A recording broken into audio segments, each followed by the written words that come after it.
Today we read from the second book of Kings, chapter 22, verses 8 to 13, and then chapter 23, verses 1 to 3.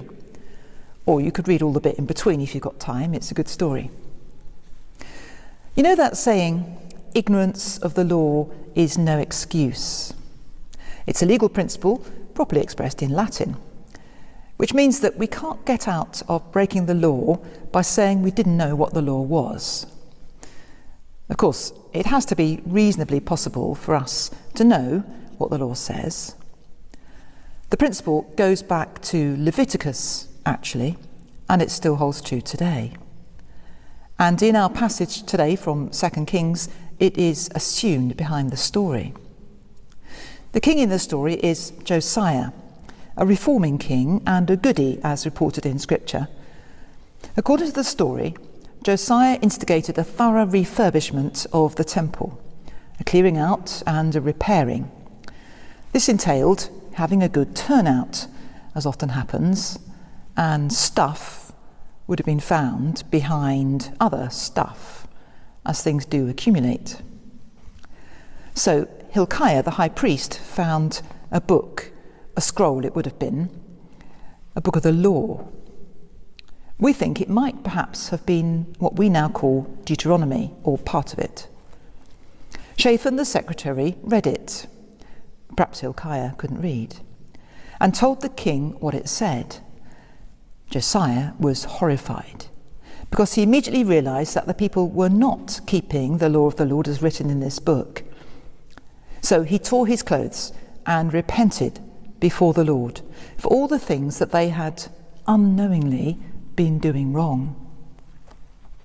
This was the right move, and God forgave him. He had not tried to defend himself. He'd not argued, how was I to know? No one told me. He didn't try to pass the buck or in any way worm out of responsibility. Then Josiah had the book of the law read out to the people, and they renewed the covenant with God that this law book was part of. If you read on in the story, you'll find that Josiah had all the evidence of idol worship destroyed. The temple refurb turned into a thorough purging process. Not only that, but throughout the land, all places of idol worship were destroyed. It was a root and branch reforming movement. In our Jesse tree window here in the Lady Chapel, with the family tree of Christ, the kings are depicted either looking towards Christ or away, depending on their record as servants of God.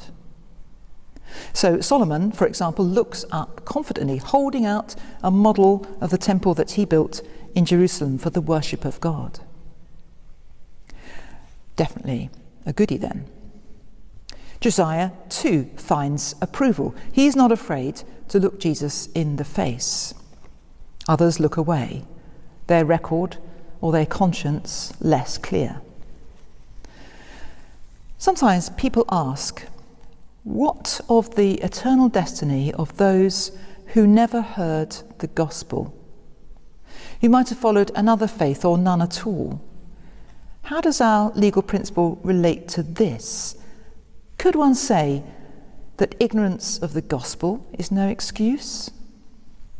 What would constitute a reasonable chance of knowing what the gospel is? There have been many distorted versions of it over the ages, and some perhaps have never heard it preached. It's a very tricky question. Paul touches on this in Romans, where he says that Gentiles could know the nature of God from the created world around them, which speaks everywhere of the goodness of God. So they have no excuse if they lived in sinful ways. I don't know what you think of that approach.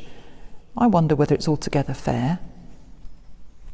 Some would argue that sincere and committed followers of other faiths would be accepted by God, since God takes their genuine devotion and worship as directed to him, in analogy to the sheep and goats parable, where those who helped others were unaware that they were seen as serving Christ, and God took their kind acts as meant for Jesus.